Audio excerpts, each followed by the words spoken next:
इस सभागार में उपस्थित हमारे विद्यालय ज्ञानपुंज पब्लिक स्कूल के निदेशक महोदय, प्रधानाध्यापक महोदय तथा इस भाषण प्रतियोगिता में जजों के रूप में बैठे आदरणीय एवं सम्मानित शिक्षकगण एवं मेरे प्यारे सहपाठी मित्र, सभी को मेरा सुप्रभात। मैं आशा करती हूँ कि आप सब बहुत अच्छे होंगे।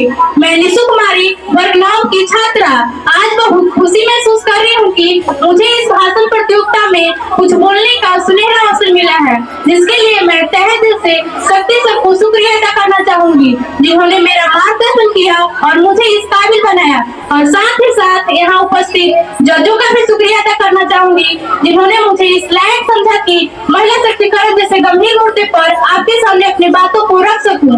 तो मेरा आज का विषय वस्तु है महिला सशक्तिकरण। ऐसी वैसे ना समझो कि यूं ही बहल जाऊंगी, ऐसी वैसे ना समझो कि यूं ही बहल जाऊंगी। मेरे बातों को गौर से सुनिएगा, बिहार की बेटी हूँ, 2 शब्दों में खेल जाऊंगी। महिला सशक्तिकरण क्या है? क्या है महिला सशक्तिकरण? बेहद आसान शब्दों में परिभाषित किया जाए तो महिला शक्तिकरण का अर्थ है महिलाओं को अपने जीवन में सभी पहलुओं का निर्णय लेना और नियंत्रण हासिल करने की शक्ति प्रदान करना। महिला शक्ति केवल शब्द नहीं बल्कि संवेदना, शक्ति और संघर्ष की मिसाल है। यह घर की रक्षक भी है और देश की प्रहरी भी है। भारत एक ऐसा देश है जहाँ एक ओर देवी दुर्गा, लक्ष्मी और सरस्वती की पूजा की जाती है, दूसरी ओर आज भी लड़कियों को शिक्षा, सुरक्षा और समान अधिकार के लिए संघर्ष करना पड़ता है। एक वक्त था जब यही कहकर समाज औरत को पढ़ने के लायक नहीं समझते थे और आज भी ज्यादातर लोग यही समझते हैं। आज भी कई ग्रामीण क्षेत्रों में बेटियों को पढ़ने नहीं दिया जाता है, लेकिन आजकल की नारी अंतरिक्ष में उड़ान भर रही है, सीमा बनकर कंपनियां चला रही है, युद्ध भूमि में दुश्मनों से लिहाज ले रही है और खेतों में पसीना भी बहा रही है। लेकिन आपको क्या लगता है कुछ औरतों ने लिख पढ़ क्या लिया? उनको और मर्दों का जिंदगी एक बराबर है?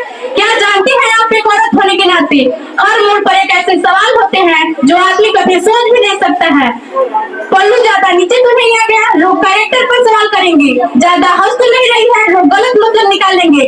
औरत के बस की बात नहीं है, यह कपर लोग प्रमोशन तक रुकवा देते हैं। इसलिए कहते हैं स्त्री का कोई हाथ ही नहीं है, उसे हराया जाता है।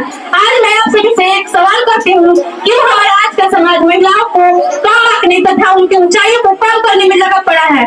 मेरी प्रश्न आपसे ये भी रहेगी, क्यों महिलाओं को छोटी सी गलतियों को बढ़ा चढ़ा कर बताया जाता है? मैं जिक्र करना चाहूंगी हाल ही में हुई घटना मुस्कान और सोनम जैसे महिलाओं को अंजाम दिए परिघटना पर। क्या कुछ महिला अगर ऐसे कदम उठाती है तो पूरे पुरुष समाज सुरक्षित हो जाता है?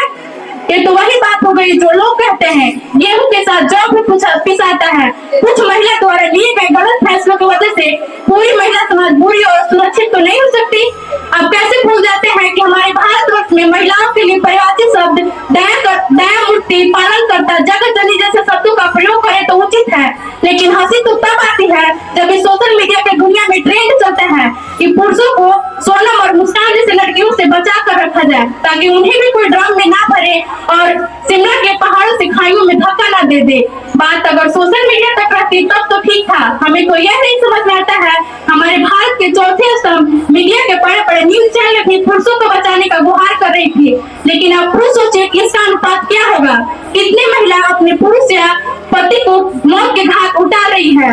अगर हम इस पे गहन चिंतन करें तो हमें पता चलेगा कि हमारे देश में सैकड़ों महिलाओं को प्रेम, दहेज, शिक्षा आदि ना जाने क्या क्या चीजों के लिए प्रताड़ित कर उन्हें जान से मार दिए जा रहे हैं।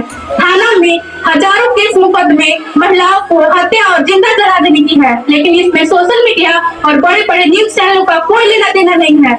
ना इस पर किसी तरह का ट्रेंड चलेगा और ना इनके लिए इनके हक की बात होगी। इसलिए मैंने शुरुआत में ही कही थी महिला को आगे बढ़ने ही नहीं दिया जाता है। पूरा समाज चाहता है कि इनके घर के चार दीवारों में बंद कर दिया जाए, लेकिन अब ऐसा नहीं है। वो अपने हक के लिए आवाज उठाती है। सरकार ने ही बेटी बचाओ बेटी पढ़ाओ, सुकन्या समृद्धि योजना जैसे अभियान चलाकर नारी उत्थान को समर्थन दिया है, लेकिन लास्ट में मेरी आपसे यही विनती और आग्रह रहेगी कि पूरे पुरुष समाज हम महिलाओं को त्रेता और द्वापर युग के समय मिल रहे पर सम्मान और प्रतिष्ठा का अगर 1% हिस्सा हमें प्रदान करते हैं तो हमारे लिए सौभाग्य की बात होगी। कितना सुंदर समय था जब एक नारी को इज्जत और सम्मान के लिए प्रभु श्री राम लंका को पार कर रावण जैसे दुष्कर्मों का वध कर दिए थे और महिला शक्ति द्रौपदी के लिए भगवान श्री कृष्ण महाभारत इसे महायुद्ध का संरचना कर डाले थे। तो इन्हीं कुछ शब्दों के साथ वाणी को विराम देना चाहूंगी। जय हिंद, जय भारत।